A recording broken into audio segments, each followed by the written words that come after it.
Welcome to another edition of Sports Hub Central. I'm Emily Nerland with Chad M. And last week during the NFL, we came across a game that it happens to be extremely rare, which was a tie between the St. Louis Rams and San Francisco 49ers, the first time since the famous Donovan McNabb game against Cincinnati back in 2008. And after that game, everybody started to have the usual debate that surrounds these type of games is why is there even a tie in the NFL?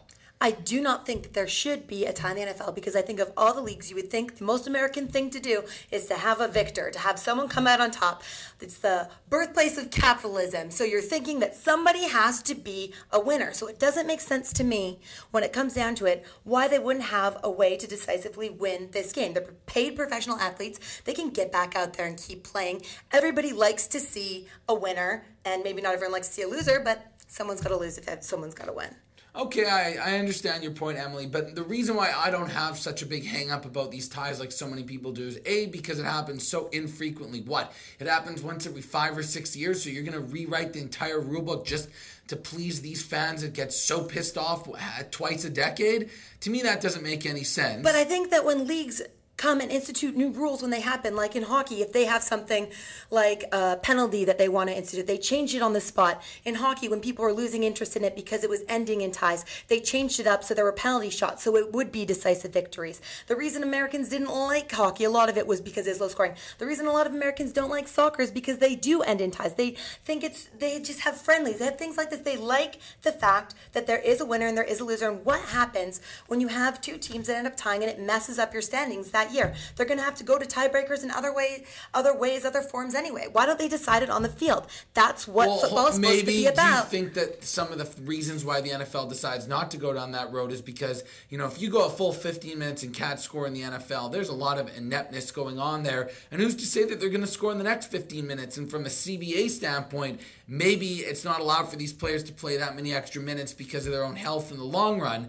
And that's why it could be worked in that they don't want that to happen. They have plenty of players that can go back out there and play. They're the people who get paid to do this. And I'm pretty sure if they can't solve it in 15 minutes, it's going to, if you're saying people are breaking down, it's going to break down on both sides. And someone's going to break through. Maybe a fresh fourth string running back just takes ones out, takes it into the end zone, something like that. Something is going to break. And I don't think that 15 minutes is enough. And you would think that this would be an easy enough thing to solve.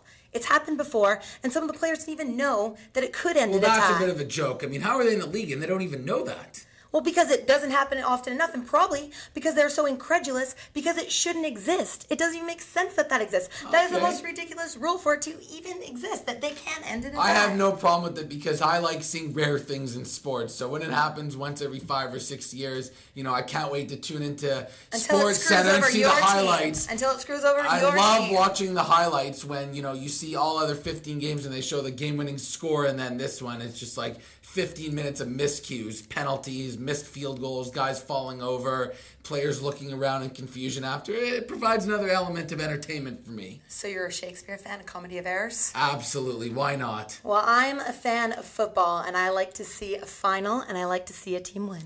Okay, well, we have a bit of a difference in agreement here. I like my ties. So that is pretty much the way it stands there, and we'll probably be reporting back to you guys in about 2018 when this happens again.